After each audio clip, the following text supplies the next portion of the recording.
இந்த big pass வீட்டில் மாயா கிருஷ்ணன் இருக்காங்க இல்லையா, அதாங்க இந்த புலி கேங்கோட தலைவி மாயா.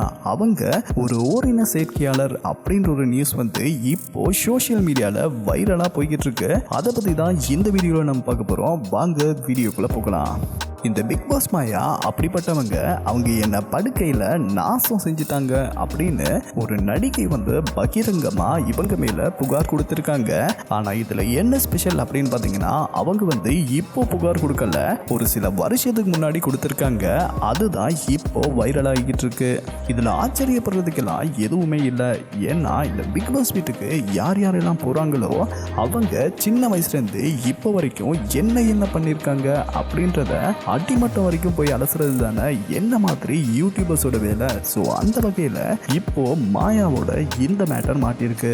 அதோட இந்த மாயா கிருஷ்ணன் யாரு அப்படின்னு பார்த்தீங்கன்னா, இவங்க 2015 வந்த வானவில் அப்படின்ற படத்தில் நடிச்சு ஒரு நடிகையா தமிழ் சினிமாவில் அறிமுகமாக இருக்காங்க. அதுக்கப்புறமா தொடரி, மகளிர் மட்டும், வேலைக்காரன், துருவ நட்சத்திரம் இப்படியான பல படங்கள்ல நடிச்சதோட நம்ம சூப்பர் ஸ்டாரோட படமான 2.0ல ஒரு காலேஜ் ஸ்டூடெண்டாகவும் நடிச்சிருப்பாங்க. என்னதான் இப்படியெல்லாம் நடிச்சிருந்தாலும் இவங்களுக்கு ஹிட் கொடுத்த படம் என்ன படம் அப்படின்னு பார்த்தீங்கன்னா, அது நம்ம ஆண்டவர் நடிச்ச விக்ரம் தான். இந்த படத்துக்கு அப்புறம் தான் இப்படி ஒரு நடிகை இருக்காங்க அப்படின்னு பல பேருக்கு தெரிய வந்துச்சு. ஸோ மாயாக்கும் நல்ல ரெகக்னிஷன் கிடைச்சிச்சு அப்படின்னு தான் சொல்லணும். இப்படிப்பட்ட மாயா கிருஷ்ணன் ஒரு மாடல் மற்றும் நடிகையா இருக்க ஒரு பொண்ணை, அவங்களோட பேரை வந்து நான் சொல்ல விரும்பல, ஸோ அப்படிப்பட்ட ஒரு நடிகையை பாலியல் ரீதியா சீண்டி இருக்காங்க அப்படின்னு அந்த நடிகையே சொல்லியிருக்காங்க. அதே மாதிரி இவங்க வேற என்னெல்லாம் சொல்லியிருக்காங்க அப்படின்னு பார்த்தீங்கன்னா, இந்த மாயா கிருஷ்ணன் என்ன பாலியல் ரீதியா ரொம்ப கஷ்டப்படுத்தினாங்க. இது 2014 நடந்துச்சு. அப்போ எனக்கு ஜஸ்ட் 18 வயசு தான் ஆகிருந்துச்சு அப்படின்னு சொல்லியிருக்காங்க. அது மட்டும் இல்லாமல் மாயா எனக்கு ஒரு நல்ல வழிகாட்டியா நிறைய ஆலோசனைகளை சொன்னாங்க. அதனால நான் அவங்கள முழுசா நம்ப ஆரம்பிச்சிட்டேன்.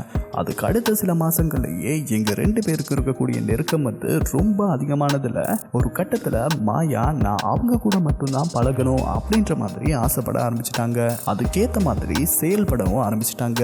என்னோட எல்லா முடிவுகளையுமே அவங்க தான் எடுக்க ஆரம்பிச்சாங்க. அது மட்டும் இல்லாம என்னோட ஃப்ரெண்ட்ஸை என்கிட்ட இருந்து மெல்ல மெல்ல கட் பண்ணாங்க. ஒரு கட்டத்துல என்னோட ஃப்ரெண்ட்ஸே என்னை வெறுக்கிற அளவுக்கு சில விஷயங்களையும் செஞ்சாங்க. இவங்க இப்படி பண்ணிக்கிட்டே இருந்ததால ஒரு கட்டத்துல நான் என் மேல இருந்த தன்னம்பிக்கையையும் சுயமரியாதையும் இழக்க ஆரம்பிச்சிட்டேன். ஓப்பனா சொல்லணும்னா நான் அவங்களோட அடிமை மாதிரி செயல்பட ஆரம்பிச்சிட்டேன். அப்போ நானாவே இருக்க முடியல. என்னோட வாழ்க்கை மொத்தத்தையுமே மாயா கிருஷ்ணன் தான் ஆக்கிரமிச்சுக்கிட்டாங்க அப்படின்றது தான் இதோட உச்சக்கட்ட வெளிப்பாடா இருந்துச்சு அப்படின்னு சொல்லியிருக்காங்க. அதே மாதிரி அவங்க என்ன பாலியல் ரீதியாகவும் சீண்ட ஆரம்பிச்சாங்க. அடிக்கடி தவறான முறையில் என்ன கட்டி பிடிச்சாங்க, முத்தம் கொடுத்தாங்க, படுக்கையில் பாலியல் ரீதியாகவும் என்ன பயன்படுத்திக்கிட்டாங்க. நாங்கள் 2 பேரும் ஒரே ரூம்ல ஒரே மெத்தையில தான் தூங்க ஆரம்பிச்சோம். அப்படி கிட்ட படுக்கும்போது என்ன பாலியல் ரீதியா சீண்டிருக்காங்க. ஒரு கட்டத்துக்கு மேல நான் தப்பான இடத்துல வந்து மாட்டிக்கிட்டேன் அப்படின்னு உணர ஆரம்பிச்சேன். அதுக்கப்புறம் தான் அதுல இருந்து மீண்டு வந்து ஒரு நல்ல டாக்டர் கிட்ட போயிட்டு ட்ரீட்மெண்ட் எடுத்து அதுல இருந்து வெளியில வந்திருக்கேன் அப்படின்னு சொல்லியிருக்காங்க. ஸோ இவங்க இப்படி சொன்னது தான் இப்போ சோசியல் மீடியால வைரலா போய்கிட்டு இருக்கு. இதை பத்தின நியூஸ் வந்ததுக்கு அப்புறமா பிக் பாஸ் மாயா அப்படிப்பட்டவங்களா அப்படின்ற கேள்வியும் மக்கள் கிட்ட எழும்பியிருக்கு.